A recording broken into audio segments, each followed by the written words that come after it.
Good morning, everyone, and thank you for being here.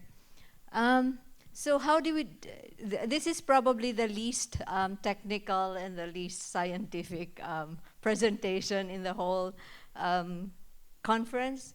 So because it talks about citizens' audits, citizens doing something about plastic pollution.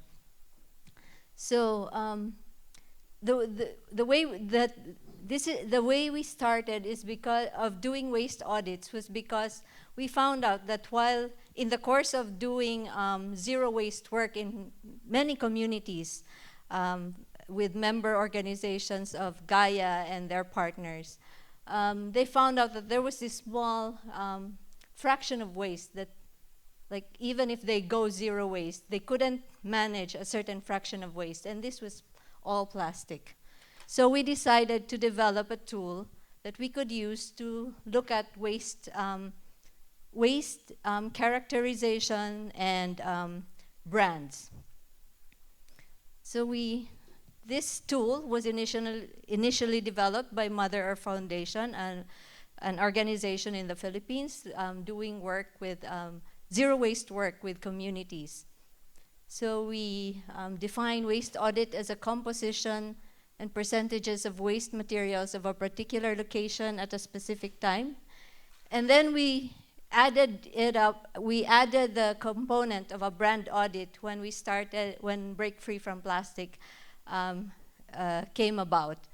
So we wanted to look at who the corporate culprits are.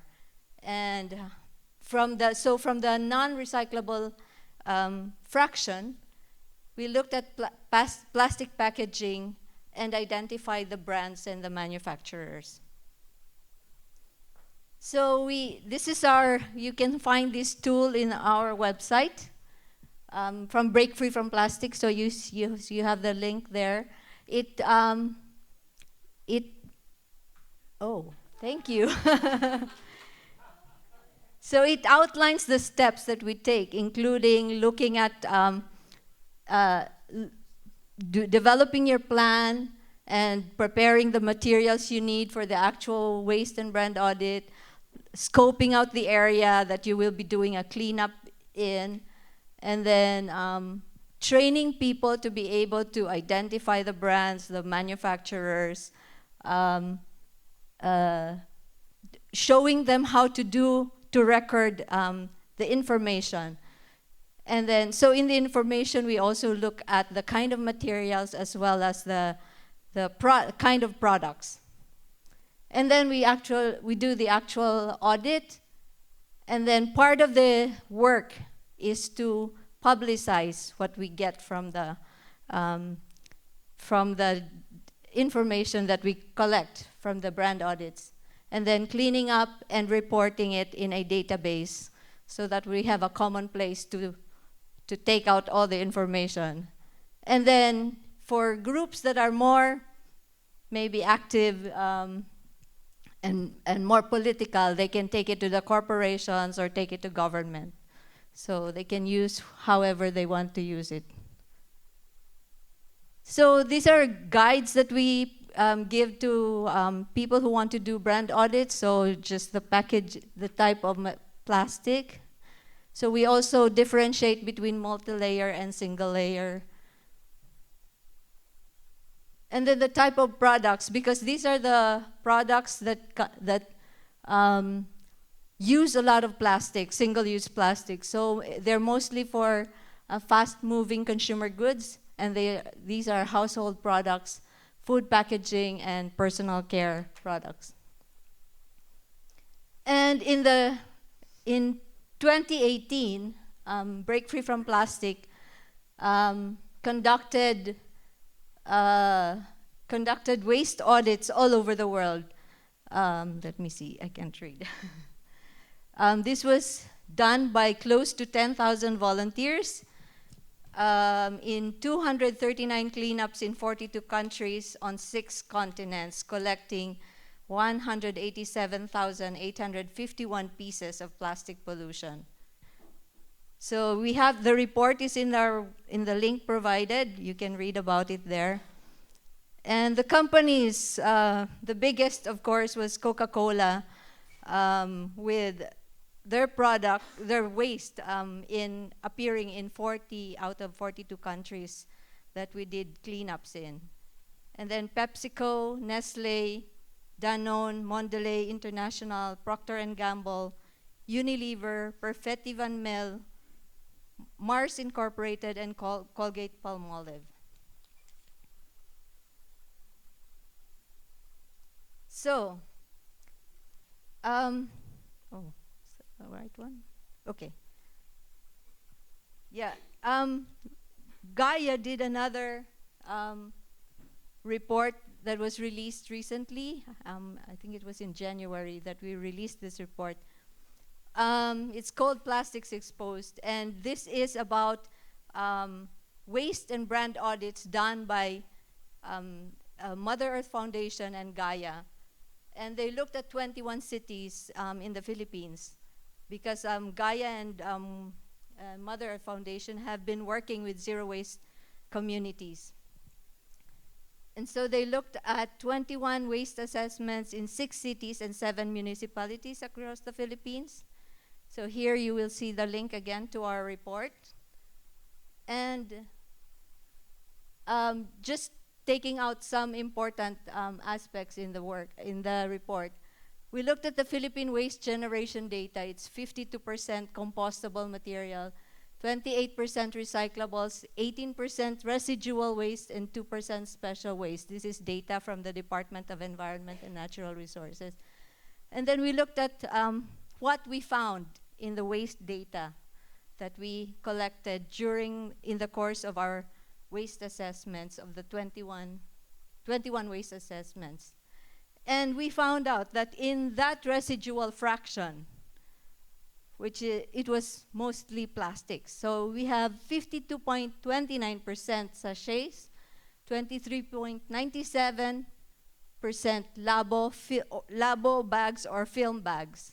These are the transparent plastic materials. And then 15.07 shopping bags, 8.65% other material. A lot of people ask me what sachets are, especially those who are not from Asia. So I have here samples of, so this is Milo, and they even have gender equality. Like there's a female and a male in their packaging. So that's one drink. For every sachet, you have one drink. Yeah. Yeah.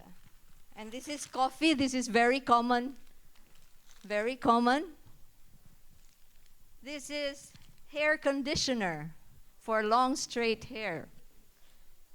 And this is deodorant, something I didn't think would be in sachets. So we looked at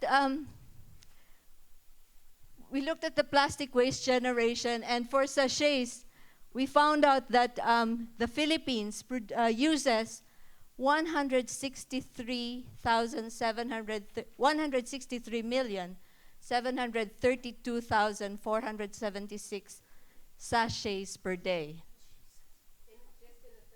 Yes.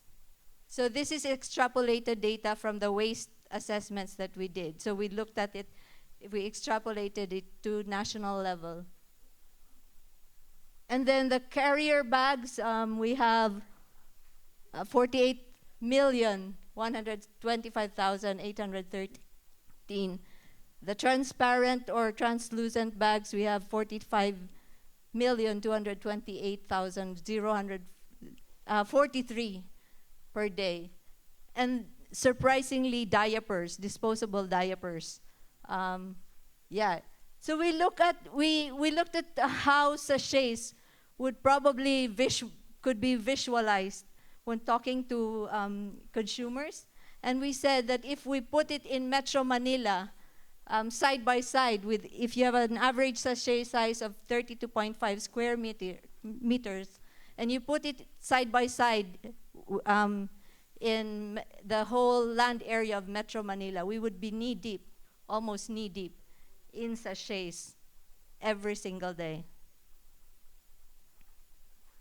So how WABA data was used in select zero waste cities, maximizing waste diversion rates through regulation of selected residual material, so plastic bag bans, for example. However, we need to be careful because we found out that when we banned plastic bags, in some other plastic material increased because that became the exemption. Engaging informal waste workers as door-to-door waste collectors, because there are areas that are too small, whose roads are too small, especially in informal urban settlements, for garbage trucks to come in. So we have to employ small communities, informal waste workers, to be able to collect the garbage. Informing design of waste management facilities, including composting facilities and material recovery facilities.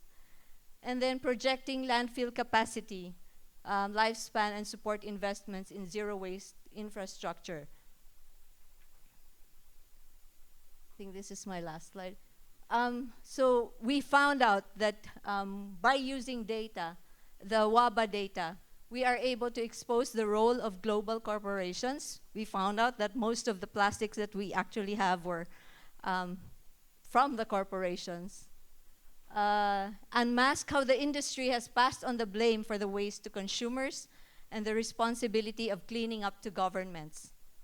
Highlights the need for corporations to accept liability for their products and packaging, and forces corporations to redesign and develop alternative packaging and delivery systems within a circular economy frame. And last, catalyzes changes in policy. So for us, we think that zero waste works. We believe that zero waste works, and there are ways to do it. So we have zero waste stores, for example. We have like banana leaves being used now in supermarkets as packaging. And all other, there are many examples from the communities that we can learn from and use when we move forward with our advocacies. Thank you very much.